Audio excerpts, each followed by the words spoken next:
नमस्कार दोस्तों, मैं परिणय आपका स्वागत करता हूं ऑडिसिस एक्सप्लोरर के इस एपिसोड में।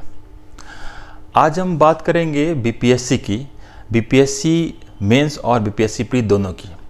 सबसे पहले अभी जैसा कि आप लोगों को पता होगा कि कुछ दिन पहले ही 67वीं जो बीपीएससी थी उसकी प्री का रिज़ल्ट आ चुका है। तो सबसे पहले तो जो बच्चे पास कर चुके हैं उनको बहुत बहुत बधाई हो, लेकिन आप लोग रिलैक्स ना करें। इससे बड़ी चुनौती आपके सामने अभी है मेंस और फाइनल सिलेक्शन की। तो जो प्री क्वालिफाई कर चुके हैं वो क्या करें? वो सबसे पहले तो सेलेक्टिव हो जाएं। सेलेक्टिव यानी आप लोग तो लगभग चीज़ें पढ़ ही चुके होंगे, लेकिन अब सेलेक्टिव होना इसलिए ज़रूरी है कि बीपीएससी में देखेंगे कि बहुत सारे क्वेश्चंस रिपीटेड हैं। जैसा कि हम लोगों ने भी वीडियो डाला है तो उसको देखिएगा तो आपको पता चल जाएगा कि भाई क्वेश्चंस रिपीट होते हैं। तो खास करके जो ऑप्शनल आपका है उसमें और जो जीएस के ट्रेडिशनल पोर्शंस हैं उसमें क्वेश्चन काफ़ी रिपीट होते हैं। तो आप लोग सेलेक्टिव हो जाइए, उस क्वेश्चन को बार बार प्रैक्टिस कीजिए। दूसरी चीज़, रिविज़न कीजिए। आप लोग तैयार कर चुके होंगे लेकिन उसको रिविज़न कीजिए। तीसरी चीज़, आपको बहुत ज़्यादा प्रैक्टिस की ज़रूरत है। अब आपका सामना ऐसे लोगों से होगा जो पहले भी हो सकता है कि सिलेक्शन ले चुके हों या इंटरव्यू तक गए हुए हों। उनकी राइटिंग प्रैक्टिस की आप के बारे में आप सोच सकते हैं कि काफ़ी अच्छा होगा उनका, ऑब्वियसली, क्योंकि एक बार वो सेलेक्ट हो चुके हैं। तो आपको उनसे कंपटीशन करना है, तो अपनी राइटिंग प्रैक्टिस को बढ़ाएं, अच्छा करें। कैसे अच्छा होगा? आप प्रैक्टिस करें। मैं आपको सलाह दूंगा कि कम से कम डेली एक सेट या कम से कम 1 घंटा ज़रूर लिखने की प्रैक्टिस करें, और स्पीड में, बिल्कुल एग्जामिनेशन माहौल में आप कोशिश करें कि आप एक टेस्ट दें टाइम को ध्यान में रखते हुए। तो टाइम मैनेजमेंट भी आपकी अच्छी होगी, राइटिंग स्पीड बढ़ेगी, और साथ में आप जो चीज़ें पढ़े हैं उसको आप लिख पाएंगे। क्योंकि बहुत बार ऐसा होता है कि क्वेश्चन हम जान रहे हैं, पहला क्वेश्चन जो होता है उसको हम बहुत अच्छे तरीके से लिखते हैं, दूसरा उससे थोड़ा सा ख़राब होता है, तीसरा और ख़राब होता है। अंतिम क्वेश्चन को आते आते ऐसा लगता है जैसे कि मैंने क्या लिखा है खुद समझ में नहीं आएगा आपको। मेरे साथ शुरुआत में ऐसी चीज़ें होती थी। उसका कारण यही था कि राइटिंग प्रैक्टिस की कमी थी। धीरे धीरे वो चीज़ें सुधरी।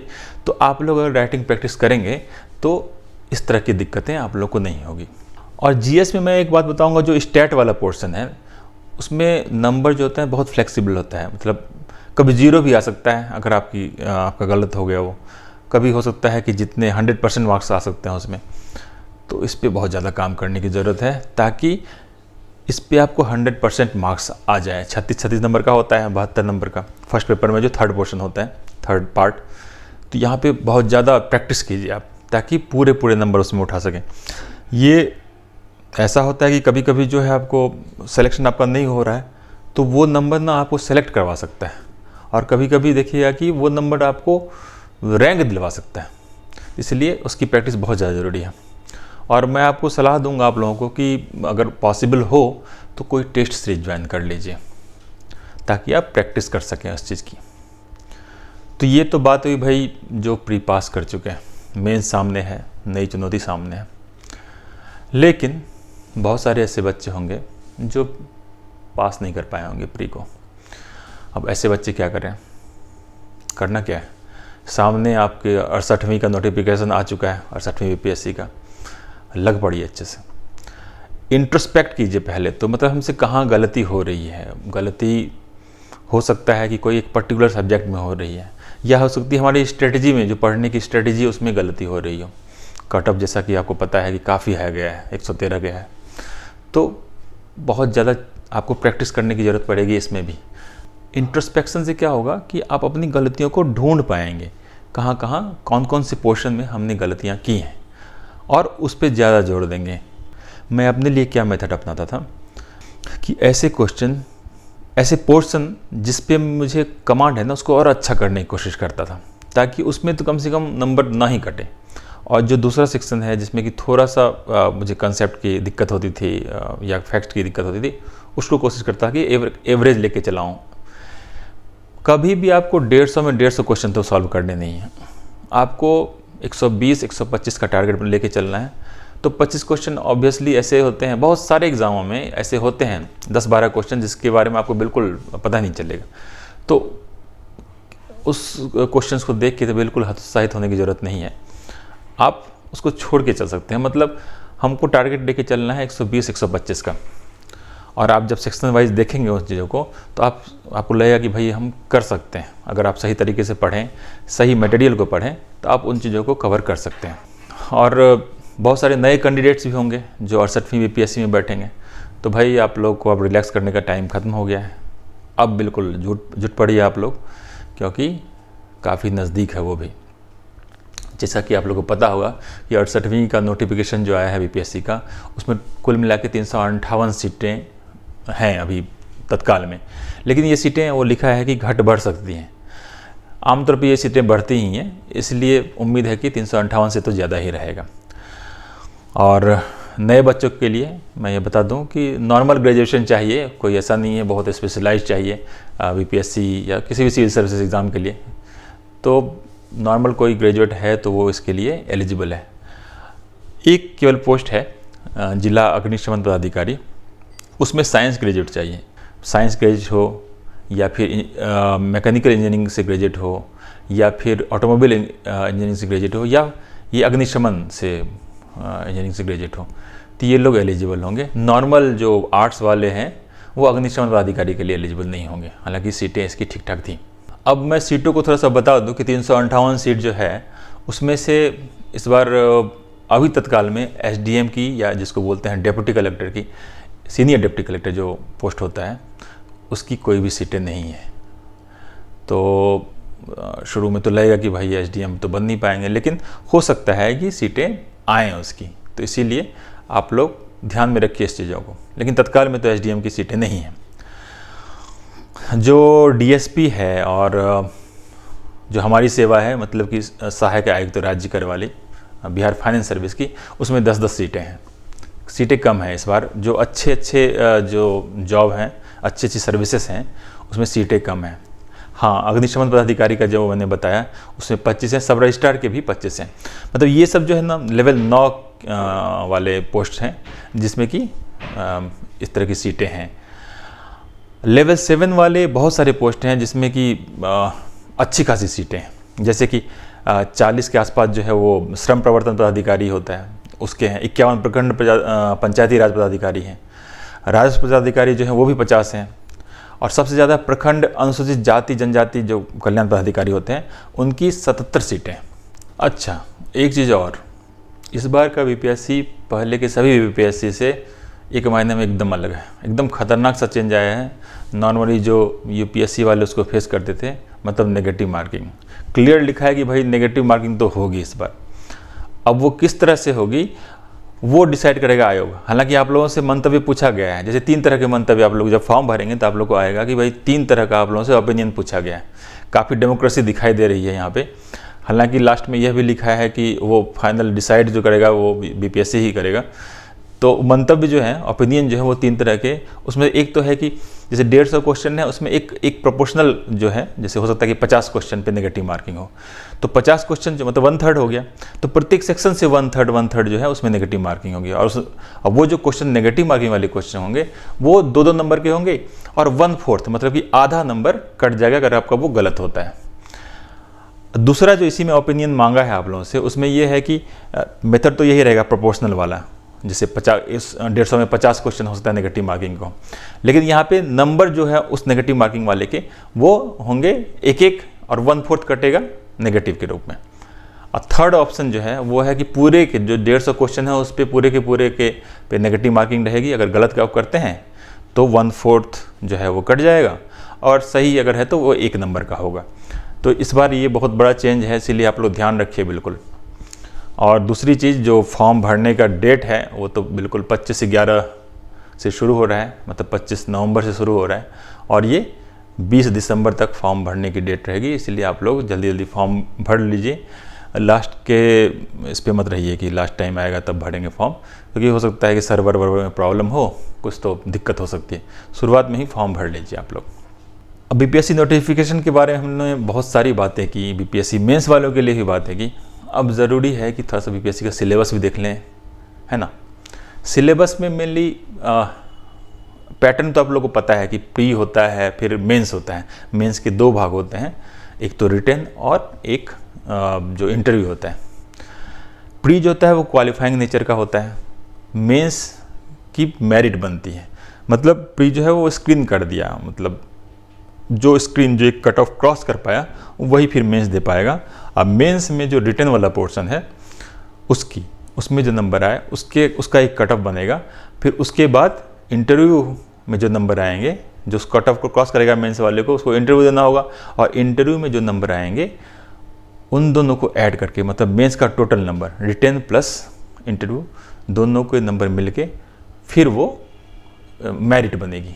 उसी के आधार पे आपको फिर अलग अलग पोस्ट मिलेंगे। चलिए अब बात करते हैं सिलेबस की। प्रीलिम्स पे ही अभी हम फोकस करेंगे। प्रीलिम्स का जो सिलेबस है उसमें सामान्य ज्ञान पढ़ना है, एक चीज़ सामान्य ज्ञान पढ़ना है।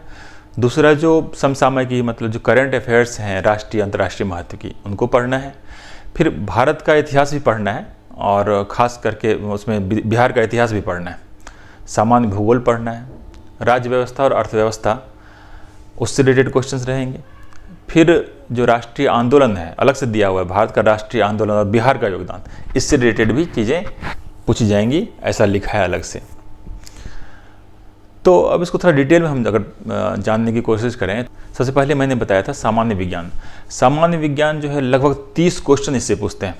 आप देखिएगा प्रीवियस क्वेश्चंस लगभग 30 क्वेश्चन पूछते हैं, बहुत इंपॉर्टेंट सेक्शन है। और उसमें क्लियर लिखा है कि जो आपका दैनिक अनुभव है ना, मतलब डेली जो आप आसपास की चीज़ों में होते देखते हैं ना, उससे रिलेटेड ही क्वेश्चन पूछी जाती है। मतलब एकदम वैज्ञानिक विषय का विशेष अध्ययन नहीं जरूरी है, मतलब बहुत एकदम नहीं ऐसा PhD कर लेना है साइंस में। बिल्कुल डे टू डे लाइफ में चीज़ें जो होती हैं उससे रिलेटेड ही क्वेश्चन पूछे जाएंगे। अब जैसे एग्जाम्पल के तौर मैं बताऊं, जैसे पिछले साल 67वीं में जो BPSC प्री था उसमें कैसे क्वेश्चन पूछे गए थे। जैसे LPG घर में होता है ना, LPG का प्रमुख घटक कौन कौन सा है, बिल्कुल नॉर्मल क्वेश्चन है। उसके ऑप्शन दे रखे थे, उसमें से आपको निकालना था आंसर। अब बचपन से सुनते आए कि भाई रात में पेड़ों के नीचे नहीं सोना चाहिए, तो इससे रिलेटेड क्वेश्चन है कि मतलब ऐसा क्यों सलाह दिया जाता है पेड़ों के नीचे ना सोएं। फिर इसी तरह जो है प्रेशर कुकर में खाना जल्दी क्यों पक जाता है। तो इस तरह के क्वेश्चन पूछे जाते हैं जो डेली यूज में चीज़ें होती हैं, हमारे आसपास चीज़ें होती हैं। इनफैक्ट जो BPSC में जो क्वेश्चन पूछे जाते हैं ना, एकदम ऐसा नहीं कि बिल्कुल मास्टर्स और PhD लेवल का क्वेश्चन है, कम से कम प्री में बिल्कुल नॉर्मल क्वेश्चन पूछे जाते हैं। इसलिए आप लोग ध्यान रखिए इस चीज़ों का, बहुत ज़्यादा PhD नहीं करनी है कोई चीज़ में भी। दूसरा जो सेक्शन मैंने बताया था कि राष्ट्रीय और अंतर्राष्ट्रीय घटनाक्रम, मतलब कि जो समसामयिकी है करंट अफेयर्स, ये भी बहुत इंपॉर्टेंट है। 30 नंबर के क्वेश्चन लगभग इसमें भी पूछे जाते हैं। जैसे पिछले साल क्वेश्चन था कि जैसे स्पुतनिक, कोविड बहुत ज़्यादा फैला था, तो कोविड का जो वैक्सीन है स्पुतनिक 5 से, उससे रिलेटेड क्वेश्चन पूछा था। किस देश ने भारत को निर्यात किया स्पुतनिक 5। इस तरह का एक क्वेश्चन था जो बिडेन से रिलेटेड, अमेरिका के जो राष्ट्रपति हैं वो कौन से नंबर के राष्ट्रपति हैं। तो इस तरह के क्वेश्चन पूछे जाते हैं जो कि बहुत ज़्यादा चर्चा में रहा है। मतलब नॉर्मली करंट अफेयर्स का देखिएगा अगर आप, तो वो रिपीट होता है। जैसे अगर न्यूज़पेपर आप पढ़ रहे हैं तो उसमें देखेंगे भाई कोई न्यूज़ जो है कंटिन्यू 10 दिन 15 दिन महीना भर आ रहा है, तो ऐसे क्वेश्चन जो बहुत हाईलाइट हो जाते हैं, ऐसे क्वेश्चन को आपको ध्यान रखना पड़ेगा, ऐसे टॉपिक्स को आपको ध्यान रखना पड़ेगा। फिर आता है कि इतिहास का जैसे मैंने बताया, तो इतिहास में 10 से 12 क्वेश्चन पूछे जाते हैं, उसमें बिहार का भी कुछ पोर्शन हो सकता है। और इतिहास में जो सामाजिक आर्थिक और राजनीतिक परिप्रेक्ष्य जो था उस समय का, उससे रिलेटेड क्वेश्चन पूछे जाते हैं। तो इसमें बहुत ज़्यादा कन्फ्यूज करने की ज़रूरत नहीं है। NCERT तो खैर आप पढ़िए ही, बाकी चीज़ें मैं किताब के बारे में बताऊँगा आपको कि क्या क्या चीज़ें पढ़नी चाहिए।